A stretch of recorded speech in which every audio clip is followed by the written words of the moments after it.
holy moly, has Volume 2 been an absolute roller coaster. And I gotta admit, when I first saw the episode that introduced Eris, I sat there and I was like, alright, I've got to read Volume 2. So I instantly rushed into Volume 2 and read through it instead of kind of reading it in sync. I was like, alright, I'm just going to see what the deal is with this girl. And from the first impressions you get from her, it's just like, she is a couple of fries short of a Happy Meal. She is crazy. Like, if Rudy didn't bolt for it and use magic to get away, he would be dead. That would be the end of him. He would have been either isekai to another world to be an isekai of an isekai, or that would be it. They'd be going to his funeral, because that girl was ready to execute him for that very weak slap that he gave back. Like, she gives like a pimp slap, and it's just like, okay, that wasn't called for. He didn't do anything wrong. You're just being snobby now. And then he's like, I'm going to give you a little bit of a taste of your own medicine, and does the most weakest slap back. And then she's just like, oh, you touch me, boy? I'm going to kill you now. Beat your ass. And it's just like young for all. Like, he's bolting through it and he's like running for his life. I'm just like, holy moly, lady, calm down. But what I do really love, though, is even though in the early stage of the story she's completely psychotic, she grows very quickly. I mean, Rudy does come up with clever ways to try and encourage her to, stay there, to learn, to grow, to improve her skills. And of course, as time goes on, she kind of refines herself and becomes a little bit more tamed. There's definitely those moments where she's still a bit of a firecracker, but she's definitely toned her kind of craziness down. She's a little bit more controlled, which is the positive about her. But I will say there is a lot of differences between the anime and the light novel now, because it seems to be, even though the core of the story is exactly the same, how they sort of play the events out is very different, especially with the introduction of Eris. They basically don't even introduce the landlord first. They kind of like throw him off to the side and it's like, oh yeah, we'll introduce him later. But they mainly focus on the father of Eris and then kind of introduce her and then play those events out. So it's very different on how they order things and how each event plays out as well. But mostly the goal for Rudy was to basically try and, drum some sense into her and make her actually want to learn, which again plays out exactly the same way. The end goal and the overall core of the journey is exactly the same, but how they play some of these events out is completely different from the anime to the light novel. And yeah, there is definitely some differences in Volume 1 as well. So I would say if you are a big fan of the anime and you do have the time and the patience to read, definitely read the light novels. I'm slowly getting through them piece by piece by piece, and I'm absolutely enjoying it, and it's just fun to see the difference between the anime and the light novel and seeing the flaws in the characters as a whole, because again, Eris is a firecracker. She is crazy, and she's kind of funny as well. So basically, they kind of drum some sense into her, but what happens is some noble that is being hinted at, I kind of worked it out straight away who the noble was, that it was basically the one that's with Roxy, and that, I would say, very challenging individual. He is the one that has sent someone to try and off Eris. At least I think it is. I might be wrong, but I'm pretty sure it is. At least that's what it's hinted at in the light novel. So maybe I'm right, maybe I'm wrong. We'll definitely have to see. But I think it's him. I do think it's him. Might be wrong. But obviously, someone arranged for Eris to be kidnapped. They kind of took the boy as part of it. They thought he was part of the family, so they took him along with them. And then, of course, that led to them escaping, and then a bit of a confrontation, which then also led to, of course, the bodyguard coming in, sweeping in, and saving the day. But of course, Rudy did put up a really good fight, did some fancy fireworks with his magic, which then got Eris intrigued into his magic. One of the things that the anime does differently that I actually thought was kind of interesting was that they really emphasized on the blood and the death, and it really kind of like puts a bit of a shockwave into Rudy. It's like, he's witnessing death right in front of him for like the first time. Like, he's witnessing other people dying by the blade. So it kind of is a bit of a culture shock for him. In the light novels, it doesn't really do that. It kind of just brushes over it a bit. I don't know. I just kind of saw it as the light novels kind of brushed over it, but there was a lot more other stuff that the light novel was trying to portray. There's a lot of politics that's going into it, and they do kind of talk about the noble that was behind it, and they don't talk about that in the anime, and that's what I mean. The anime has some stuff that the actual light novels doesn't, but then there are stuff in the light novels that the anime does not have, so very interesting on how it kind of flips that around. Pretty much after that, she agrees to do some learning. She learns magic. She's also got to learn other stuff as well, part of the curriculum. She's difficult. She's not wanting to learn some of those things. The bodyguard to sort of encourage her to want to stay there and learn. And as time goes on, she's learning new skills. She's refining herself. As I mentioned before, she's becoming more ladylike. And then it leads up to pretty much her birthday, which then leads into this big party. And then, of course, Rudy's kind of like the background character because they don't want to sort of give away who he really is and who he's linked to because of politics.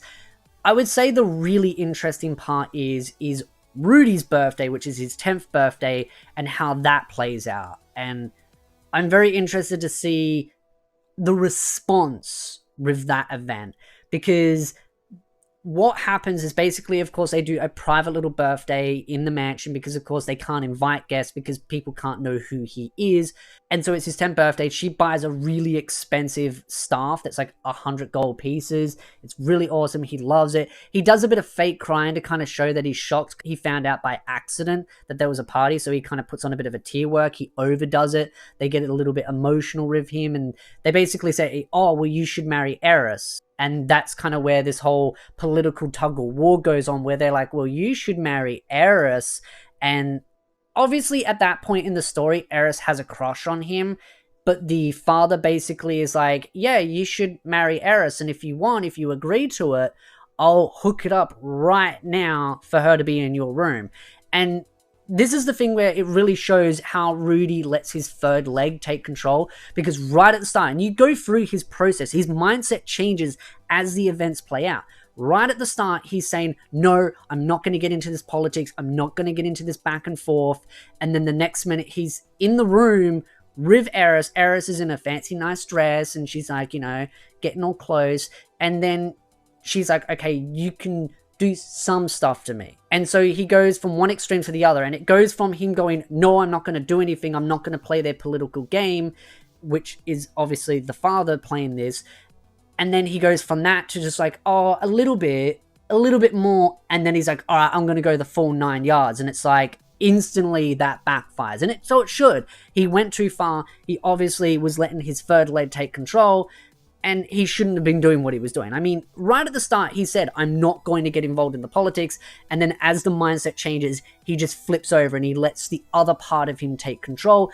And he makes a massive flawed mistake, which leads to her basically throwing him across the room. She storms out. And then he's realizing, I've made a mistake. I've been completely scummy. I shouldn't have done it.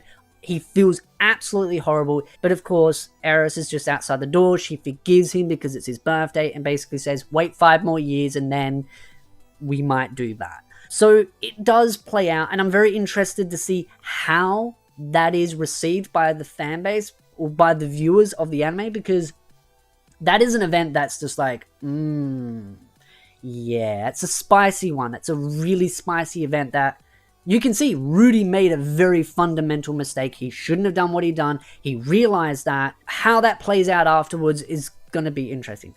But pretty much after that event, they pretty much go out, they try out the staff, they're showing some magic off because, of course, they want to see a higher tier of magic, saint magic, and they're out in the fields, and then that's when stuff starts to kind of go a little bit haywire. There's some stuff in the sky, there's some weird things going on, and there's this basically, I call it like a white nova because of how the art's drawn in it, but basically this massive nova happens, people go missing, everyone's scattered, things have gone haywire, and Roxy has decided to leave the noble that she's teaching because he threatens her, tries to blackmail her, manipulate her, do some horrible things, and threatens to kill Rudy. And it's basically, she's just like, go right ahead. If you can do it, I will let you have your way with me.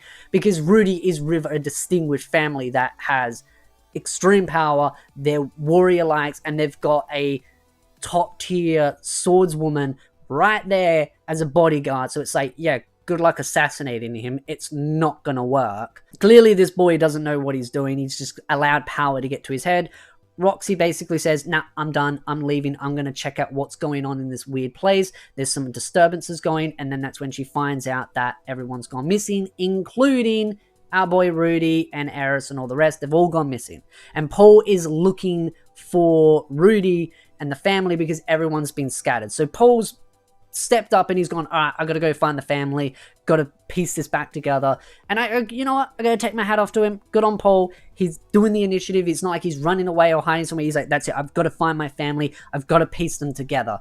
Even though he's made mistakes, he cheated on his wife, yes, he had to marry the maid, as you know, to fix that situation. He's taking care of 2 other kids along with Rudy. At least with everything that's transpired, he sat there and said, I'm gonna put my family back together. Yes, it's a weird family because of what I've done, but I'm gonna put it back together.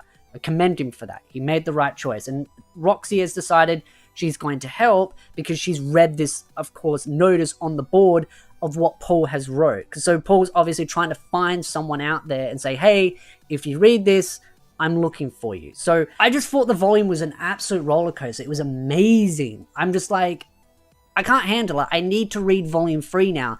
And it's really annoying because I'm trying to read it in sync with the anime and not try and get too far ahead. But it's just, oh, I love it. It's a really fun and interesting light novel series.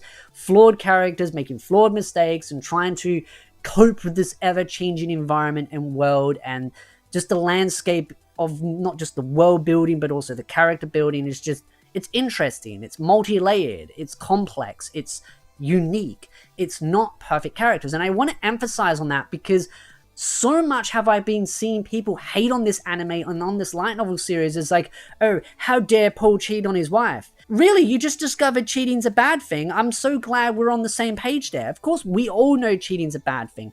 It happens in the real world as well. It's called a story. And I just kind of feel like people don't want a story where there's characters that are flawed. And I'm just kind of like, I want a story where people are flawed and make mistakes. It's, again, I sometimes wonder how Game of Thrones survived when there was all those things going on and all the scandalous stuff with that. So, again, I'm absolutely loving the light novel series. I'd love to know your thoughts in the comment section down below. Again, please keep spoilers to a minimal, because, again, I'm trying to read through the light novels piece by piece by piece, and I don't want to spoil the story for myself. But, again, love to know your thoughts. But if you like this video, hit the like button, subscribe for more anime content, and I will see you, beautiful nerds, in the next video.